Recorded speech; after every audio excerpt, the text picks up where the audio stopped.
You've already met me. Let's just go down the line. Katie?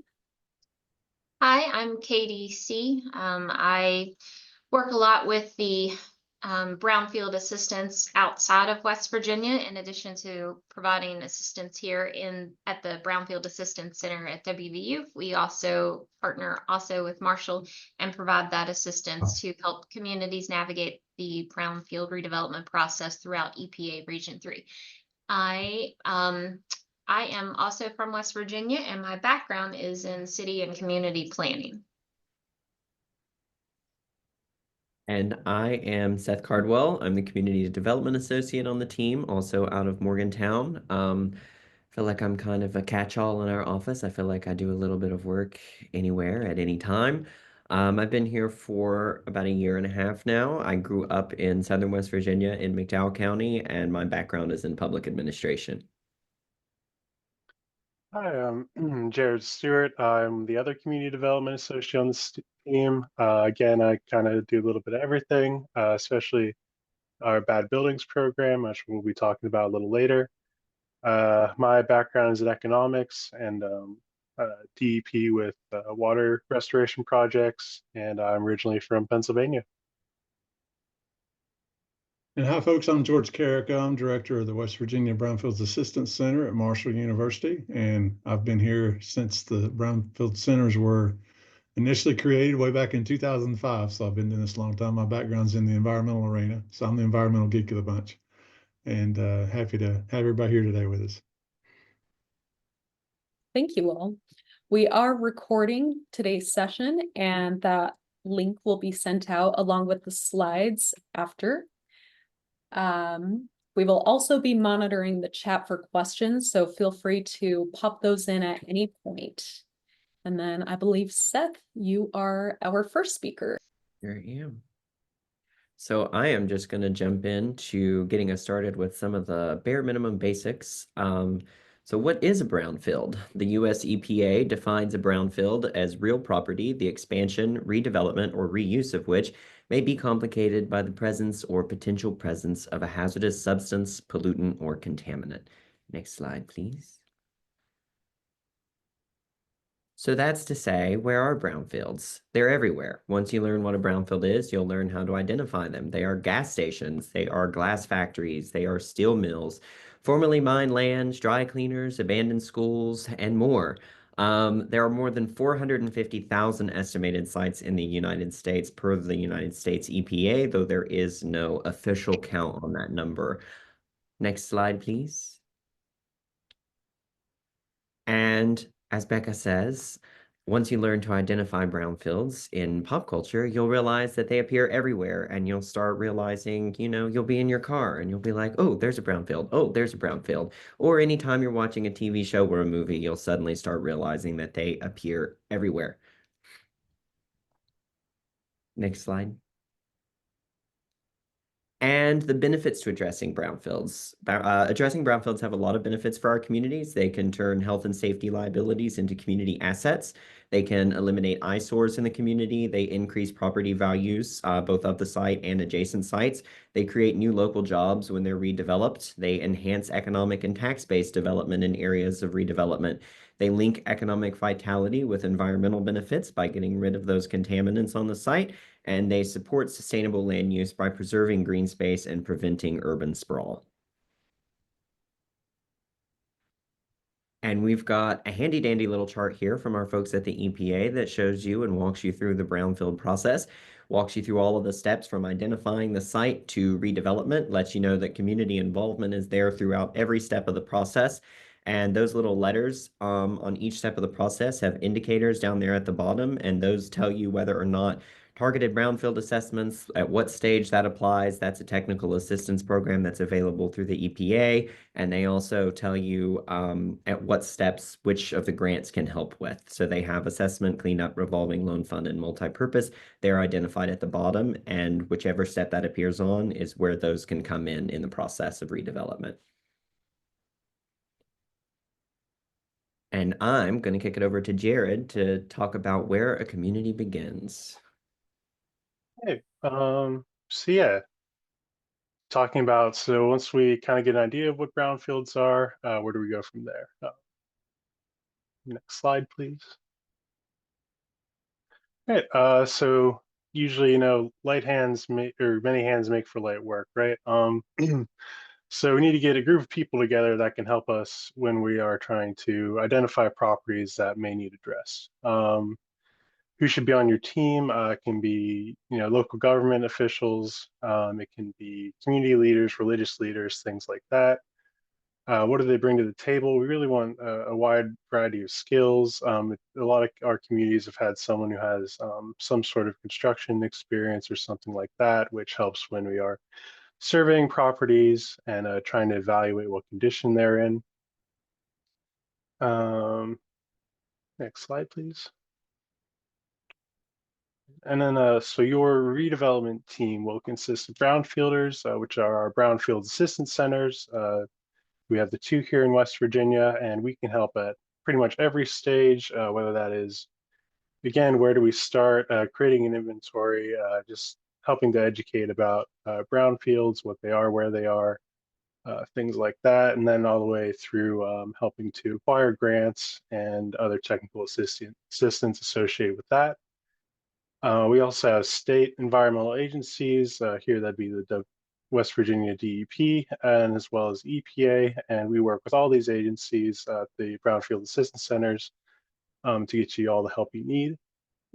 And then stakeholders, they'll be our local and regional governments, our community groups, nonprofits, redevelopment organizations, property owners, developers, lenders, insurers, investors, potential buyers or renters, and this is just anyone pretty much who has an interest in the community and wants to see some improvements in redevelopment.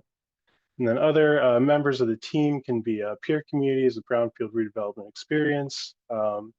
If there's been former grassroots community-based effort to help address brownfields in the past, any sort of dealing with grants, applying for grants, securing grants, things like that. Anyone with any sort of experience handling these projects. And then we also have qualified environmental professionals, which will be brought in to do things like your phase 1, phase 2 assessments and provide that expert assistance.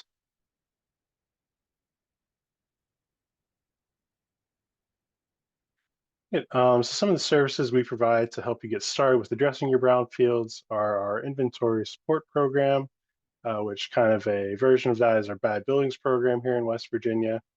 We also have our brownfields boot camps, which are just kind of an overview of brownfields, what they are, where they are, how to get assistance, again, where to get started, more educational side of things. Design assistance, we can help with conceptuals, just trying to help communities get a vision for what a space can be.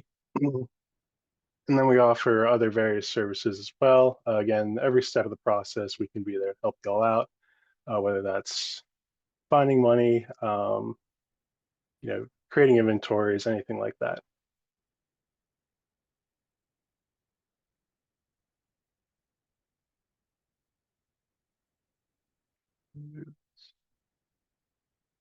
All right, so our inventory support programs, brownfield inventories help prepare communities to pursue brownfield projects, apply for EPA assessment and cleanup funds, and while we reduce threats to the health and welfare of sensitive populations while returning contaminated properties to reuse.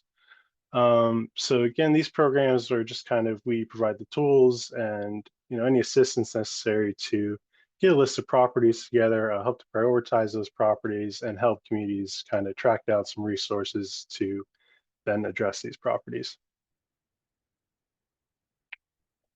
And then in West Virginia, we have our bad buildings program, which is kind of our inventory support program plus. And the bad buildings program, BAD stands for brownfield, abandoned, dilapidated. And it is a statewide initiative that provides technical assistance and site analysis tools to enhance abandoned and dilapidated buildings, programs, and communities. Slide, please, I think. So what is the bad buildings program? It is technical assistance and inventory support. We have communities reach out to us. They want help with their revitalization efforts. and we go and assist them with forming a team, showing that team how to inventory properties in their community, helping them compile and map out all that data, and then providing them with other resources and such that they can then pursue grants and their goals. We also aim to improve capacity in some of, especially smaller communities in West Virginia. They may just not have a lot of staff or resources or things like that. And we really try to build that from getting the community involved and engaged. Again, it's a community engagement driven process. We try to have as much involvement as possible throughout, because again, we need the community to be interested and on board with what is going on in the area they live. And all of our assistance is free for communities. But Bad Buildings is not a grant program or funding source. We do not have any funds directly available to provide to communities, but we can again help to seek those out and provide some resource roadmaps and things like that. And again, it is not an independent process. We rely heavily on community engagement input throughout. And yep.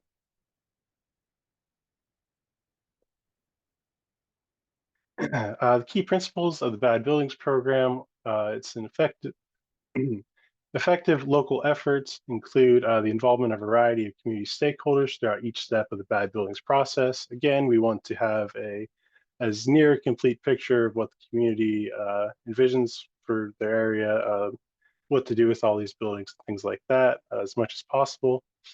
An engaged and supportive local municipal government plays a vital role in the success of Bad Buildings program, providing code enforcement, other means of engaging with property owners and structures. Especially in West Virginia, we need some sort of code enforcement and municipal government to apply for things like the DLAP program through the DEP, so we can get demolition funds and again, other resources like that. And local Bad Buildings teams use thorough and efficient processes to accurately identify, evaluate, and prioritize problematic structures so they can be targeted for rehabilitation or demolition.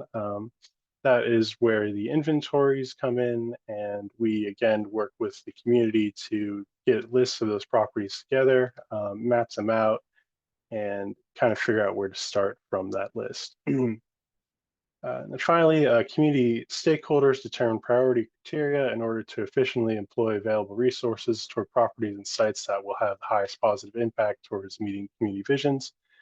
And again, this is just getting a complete picture of what the community would like to see with their properties, what their priorities are, whether that's health and safety, addressing brownfield sites, things like that, creating economic growth. And yeah, and then using those criteria to again figure out where to start from those lists of properties we will help to compile.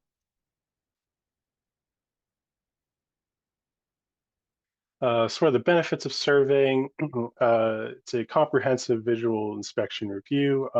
You are on the ground in your community. You are going down the streets, and you're out there. You're seeing what's going on, and you are again gathering that data. And eventually, we'll be able to figure out what to prioritize and where to begin.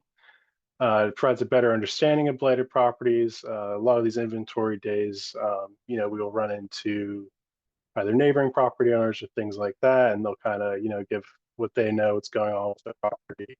Again, just a good information gathering session as well. Can help to build and strengthen community consensus. Again, we are providing a place where everybody in the community is interested, will be able to provide their input and what they would like to see as far as revitalization goes. And it can stand out and help to stay competitive for funding opportunities. Again, we will work with our communities to try and give them all the resources they need to pursue funding opportunities in the future. And we, again, will provide technical assistance to that as well. And like I mentioned earlier, there's potential access to demolition funds. through the state DEP and the DLAP program. But again, that requires having your properties inventoried and having the local municipal government involved. So why do we want to address these buildings in the first place? They reduce tax revenues, there are potential delinquency issues, and reduce revenue through lower assessment values. They slow economic growth because a lot of times they're in poor shape and can't be used as they are. They need some rehabilitation. These properties, they impact adjacent property values, and they pose health and safety standards to communities.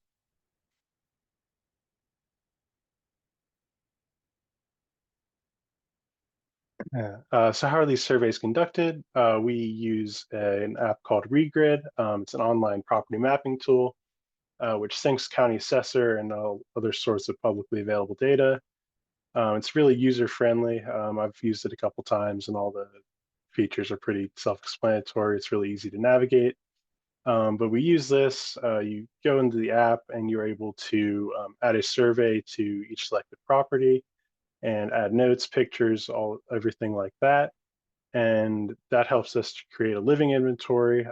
This is a recursive process. The community members can go back and update buildings or add to or remove properties as things move along. Communities are given access to Regrid during the inventory training days, which are in person. And we will then go out in the community with the stakeholders that are in attendance, and we will show them how to conduct surveys using the app, how to navigate it, go through, take pictures, all those sorts of things. And these surveys can be adjusted later on as well. Everything is recorded directly into the app. And again, the data can be adjusted. You can add to it, delete at any time. And this is an example of what kind of our mapping of bad buildings looks like. We rate them from good condition, fair, poor, or should be demolished. And then we kind of create these heat maps so we can see where all these sorts of buildings are concentrated, and just again provide kind of a big picture for the community and where all might be some potential starting points. So in West Virginia, we have our priority communities, which are in the Act Now Coalition's 21 county footprint. But we have kind of related services if bad buildings isn't the best, or if we are limited capacity-wise or things like that, that we are able to still help communities get working on their inventories. And again, if you're in one of those 21 priority counties, we welcome you to reach out if you're interested in any of our inventory support programs.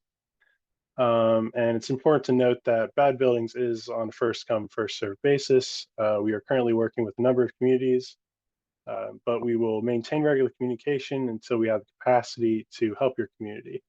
So again, we won't leave you in the dust. Just a lot of communities to get to, and we kind of have to get to what we can. So I think that was all for me.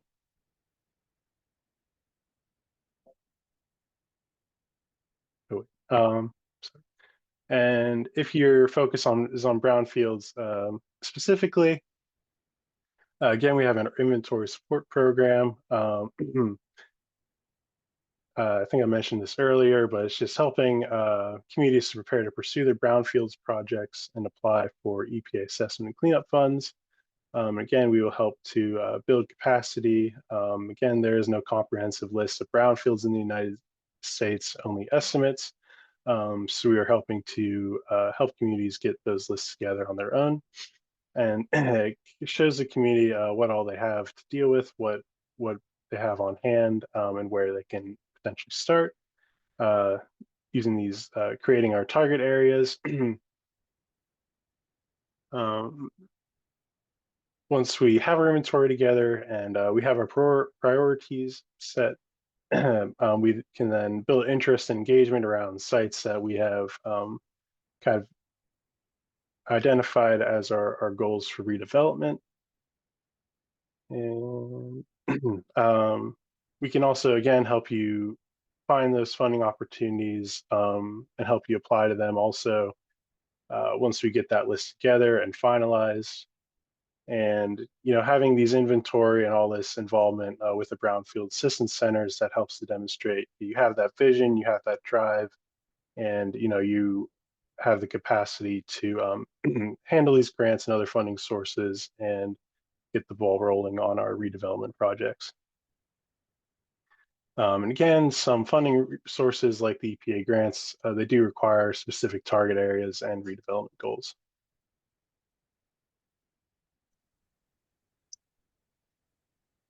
Thanks, Jared.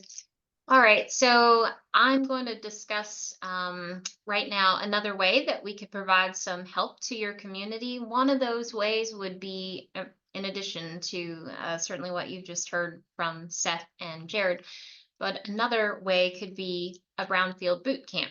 And so a way that we can help with that here at the Brownfield Assistance Center could be whether that's in person or a virtual way to educate your community and participants about exactly what is a brownfield. You would hear a lot of the content that you've heard so far and that you're going to continue to hear in this webinar. But it starts with the basics, understanding what is a brownfield, where are they, what do they look like, why are they hazards, and why should we address them, and what are some opportunities we have at our disposal to be able to address them in order to fix up these sites and make them contributing assets in the community again. Next slide, please. This is a very flexible option. So it's not a one size fits all. It really is just about helping to educate your community in the way that would make sense for you. So how we may work with the program like this could vary from literally one community to the next in the same county. It's all about what do you want to hear, what would be most helpful, and what's the best way to do so. And this is showing you an example of what a sample agenda could look like if we would work with your community for a few hours. And that could include, again, definitions of a brownfield, the benefits of redeveloping them, some redevelopment ideas, which we're going to touch on here a little bit later, grant and funding opportunities available, as well as other aspects of the redevelopment process that you should consider. And we think it's a good idea if you can include a tour of a brownfield site that's nearby. Maybe you can't go into it, but at least if everyone is able to look at the same site. And as we were discussing earlier on in the slide, once you see them and you've been educated on them, it impacts your life when you go, oh wow, that's a brownfield, and I see a lot of potential for that. So I think Seth and Jared are already finding that in their brief time here with us in Brownfield World. So next slide, please. Brownfield ideas. So again, ways that you could consider redeveloping brownfield sites. The way I like to view this is, I personally like to see folks see a brownfield site and think about it in a positive way. Of course, the way that you see it right now in its current state, it's not contributing. It may be dangerous, structurally, and it certainly could be dangerous in any hazards it's posing to human health. But we'd like to be able to help you reconsider that and not be intimidated or afraid, but again, think about the opportunities that they could actually bring to the community. And so, if you look at an old industrial building, you could see that could be turned into new real estate opportunities. Sometimes a building is just beyond repair. It may physically be beyond repair, or sometimes the cost is significantly greater than a community is able to pay for. And in situations like that, we can help the community go through the process to understand what are the contaminants on the site, how can we go about properly demolishing it and disposing of it, and then clearing the site in order to be able to build new on the site. Also, you can think about infrastructure and aesthetics can be improved by adding more green space. So maybe it's an opportunity to enhance stormwater management features, in a way that's using low impact development, rain gardens and opportunities like that. And again, where maybe you've had a lot of pavement and asphalt before, taking that opportunity to break that up and bring in some park spaces, that would be another good opportunity. Next slide, please. Some ideas to think about when you think about where could we start? How could we turn these brownfield sites into contributing assets again? You could think about rail trails and bicycle racks. Bicycle racks could be found along the rail trails. But rail trails, you can find a lot of great examples for those already around the state. Morgantown and Fairmont have a lot of them. And just because we have them, they are not isolated, right? The goal is to connect them to the greatest extent possible. So obviously, folks are working hard to be able to create that extension from Fairmont to Morgantown, Morgantown up into Pennsylvania. And so there's no reason why we can't look to continuously expand those opportunities throughout the state of West Virginia.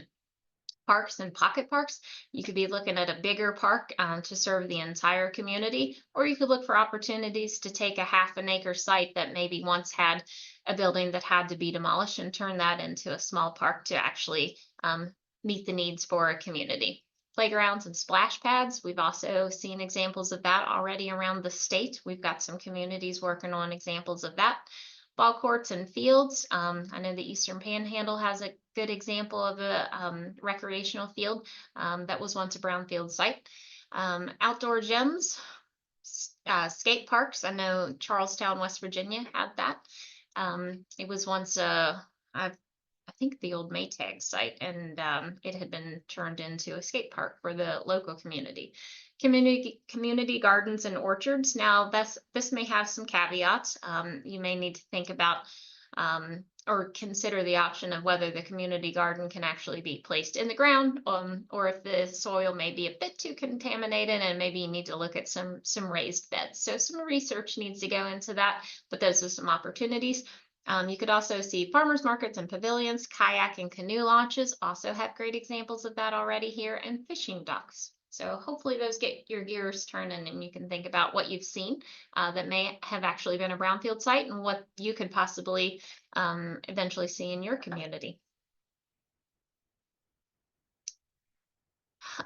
Some ways that we can provide design assistance. I see Peter Butler is here on this call, so I'm kind of putting him on the spot, but his team can provide assistance with this. You can see the Montgomery Civics Center here. He and his team, the students, are available to help the community envision what could be. We have the ability, and with my background as in planning, I can get excited and talk about how you can take a site and that's, again, dilapidated and run down and turn it into something great.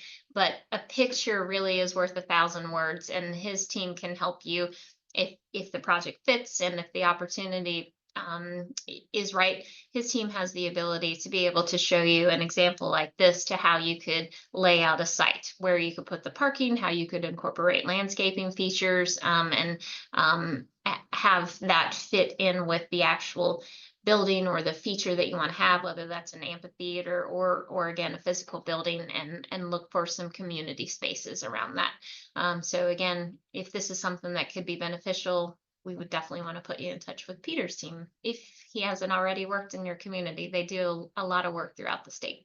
Next slide, please. Conceptual drawings. Here's another way that they can help you.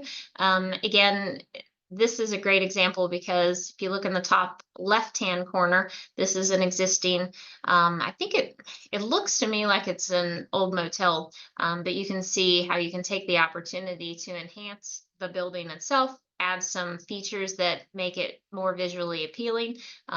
So, you can add to the physical building itself, and then they are also enhancing the curb appeal. They're adding, you can see examples include a raised garden bed, some seating, and they also add some color and detail to the building. So again, just like with the previous illustration to show you what a site footprint could be, you can also take an example, and again, our folks on our team, well, with Peter's team, can help show this as well.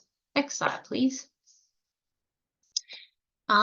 Just another example of conceptual drawings. Again, it's really neat to see how buildings that you already have in your downtown core could be fixed up and just made to be places that people actually want to go to again, because as one of my favorite sayings is, a community may have good bones, and this example shows an opportunity of how you can take those bones and enhance them, and again, make them beautiful features in the community. Next slide. And finally, my portion is going to wrap up with just letting you know how we can assist. You've heard a lot already. I know it's a lot to digest, but you're going to be able to take these slides and review them again. But again, ways we can help include education and outreach. Becca and her team provide information with newsletters and social media posts to let you know about events and opportunities coming up. And also EPA applicant support. So if someone is looking to apply for an EPA Brownfield grant, this is something that we could help. We can help you consider which grant may be good for you, if your community is ready, or if you should consider waiting a year after doing some research. We can help review the application that you want to submit. If you already have an existing EPA Brownfield grant, we're happy to go through the requirements with you to help make sure that the actual grant itself is successful. When it comes to area-wide technical assistance, we can provide that too. Again, just as we discussed the Brownfield Boot Camp, we can also provide inventory support to give you a sense of how many brownfield sites you have in your community, what could you consider doing with them once you've identified them, and then walkabouts. We'd be happy to come meet with you, walk around your community to again start to consider what those possibilities could be. And then site-specific technical assistance, we touched on that a little bit already, with identifying brownfields, giving you examples of the design, how we can help with community involvement.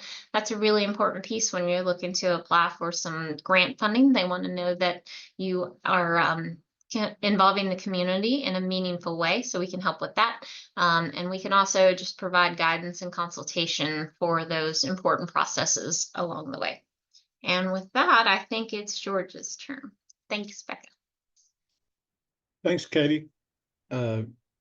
So one big aspect we always run into is, well, where's the money at to help to fund some of these things that we're trying to get done? So we want to talk about one tremendous option there. Katie mentioned there that EPA Brownfield program, they do have a lot of different types of grants there. You can see that on in the one box there. The most common one are assessment grants. Those can be done on multiple properties within a particular target area. And you can use those for a number of assessment work, phase 1, phase 2s, asbestos, lead paint, all kinds of things like that. You can also use that funding for site redevelopment planning aspects, things like a structural analysis on a building to see if it's viable to try to save it or does it need to be demolished. Things like market studies and feasibility studies to help to figure out what would be the best fit for a particular brownfield that you're trying to redevelop. So there's a wide use of funding there. If you jump down to the one regarding cleanups, that's just what it sounds like. It's funding that's been specifically for cleaning up the environmental issues associated with the site, taking the asbestos out of the building so it can be rehabilitated, taking out the old underground storage tanks and the soils that were contaminated, doing the groundwater cleanup, whatever the case may be. A lot of latitude there.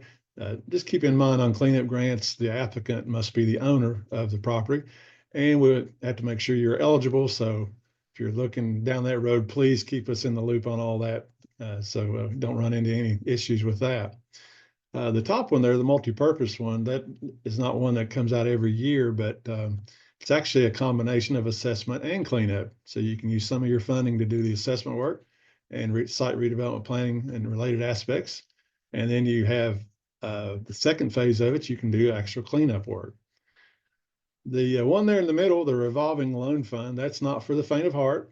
but it is, as it sounds, it is a fund where EPA will provide that initial fund. And then an entity would provide loans to someone who wants to do cleanup work. It is primarily for cleanup, so site contaminants that need to be remediated. And then as those funds are paid back, and they can be put out there at very low interest rates and so forth to make it a very interesting way to try to take care of a site. But as those funds are paid back into the fund, then they can be loaned out again. So hence the revolving part of that. And the last one there is the job training, which is a really unique training program that EPA makes available. And this is where entities can get funds to hire trainers and different folks to do things like the hazardous site worker training or HAZWOPER training courses. If you need to train people to be asbestos inspectors or asbestos abatement contractors or lead paint and many other types of things. There's a wide variety, all related to the environmental arena of what you can perform with these job training grants. So all of these, have a role, and I will say they're highly competitive. It's not something you sit down one afternoon and write up an application for. It takes a lot of prep work, but we're here to help you to get you through all that. Then regarding EPA technical assistance, they have a program called Targeted Brownfields Assessments. And we've used these for years here in West Virginia. And these are great for that one site in a community that needs to be addressed, or one site to get something started within a particular target community. And if you notice, it is a rolling application. There's no set deadline. It's really based on when the EPA regional office has funding. And so you can submit an application just pretty much any time of the year. If you notice, the work is all done by a contractor that EPA pays for.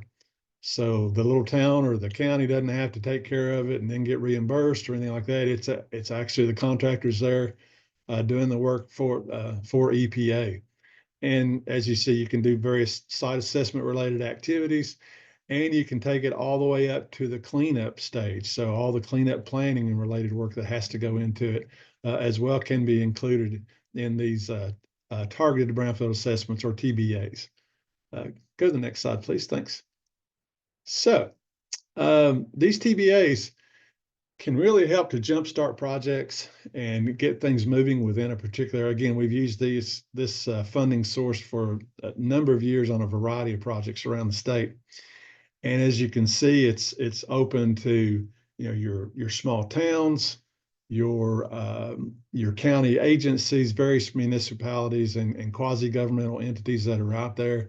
So, and again, the consultant is working under contract with EPA. So the local entity is not the one that has to foot the bill and then try to figure out how to get reimbursed and that kind of thing. So it is a free service. Again, some of the services are, especially the phase 1 and phase 2 site assessments, figuring out what the contaminants are that are on a particular property. Well, first of all, if they're there, what they are, how much is there, and taking it all the way to figuring out how to go about the cleanup process. So it takes you all the way to where you're ready then to go after a cleanup grant. And it does include things like community outreach and related aspects as well. And we can do small projects with this funds, and we can do fairly large ones, like I said, up to $100,000. Again, these are not tremendously hard applications to put together. Doesn't take that much to put them together once you get all your details in place. So if you're interested, you can pull up the EPA Region 3, the TBA information sheet. It's real straightforward. You can and take a look at that. If it's something you're interested in, contact us, and we're happy to help you to get through that process. All right, with that, I think we're going to go look at some success stories, if I'm not mistaken. That is correct. And I should have switched the order of our two success stories, but that's okay. The first one we have is for the Shepherdstown Public Library, and then George will do our second one in a minute. But for the Shepherdstown Public Library, we've actually got a story map with even more details and pictures. Basically, this site started as a landfill, and Shepherdstown really needed some additional space for a library to just expand their programs and their services. And so they started looking at sites and landed on this landfill. And they worked with the Jefferson County Development Authority to purchase the landfill property with the intent to remediate the contamination and prepare the site for transfer to the Shepherdstown Public Library free of charge to execute this project. Then the County Development Authority applied for an EPA cleanup grant to remediate the site and prepare for its redevelopment. And they did receive that cleanup grant in 2012. And then in 2014, the remediation was completed. And they did have to do a lot of fundraising to be able to build this brand new facility on that remediated site. So they fundraised almost $3 million from the county commission, as well as private donors and the town council. And finally, when they had the funding and everything was built, by May 2022, the construction was completed and they did the grand opening. So you can see there that beautiful facility, and it's doing great things for the town. So now we're going to go back to George to talk about another project. Thanks, Becca. Now, there are dozens and dozens of these success stories that we could share with you. And this particular one we wanted to talk about is one here in the Huntington area that we did a lot of work with. The Joseph Williams Jr. Fire Station. By the way, that's named for the first African-American that was elected to Huntington City Council, and the only African-American to serve as mayor of the city of Huntington. Definitely a brownfield. It was actually two brownfields side by side. One was the gas station, and then beside it was a dry cleaner. And I can tell you from experience and from talking with other folks, those are the two worst of the worst in terms of trying to figure out what to do with them, how to address them, because you can get into some really difficult remediation requirements. Dry cleaners with the chlorinated solvents that are used are extremely carcinogenic and can be difficult to handle. And that was the case here. There was some of the carcinogenic compounds on this property that had to be addressed as part of the cleanup. But the real thing about this, though, is this fire station. You have to go back and look at Huntington if you're not familiar with the city. Basically, you have a north side and a south side, and it's divided by railroad tracks. And those railroad tracks have viaducts that go under them, and those viaducts that get flooded. So we actually have two isolated areas within the city. Huntington was in dire need of getting a location basically on the south side of town that had all of their equipment available to be able to take care of emergency responses, especially during flood events, whenever those viaducts are filled and you have to go around, and it takes a lot longer for response time. So this property came up, and after extensive assessment work that was performed, there was EPA brownfield grant money that was used in the city of Huntington with some of their funding they were able to get. Also, West Virginia Region 2 Planning and Development Council provided additional funding through their brownfields grant as well. And together they got all the assessment work done.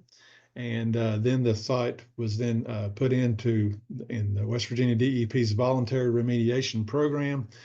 And the end result now is we have this beautiful fire in the summer of 2023, and it's in that right location and serves the need of the local community. The local fire chief, Greg Fuller, said this about it. He said, "This new location allows us to have resources on both sides of the Great Divide, meaning the railroad tracks and the viaducts, in the event when we have a catastrophe like a major flood event.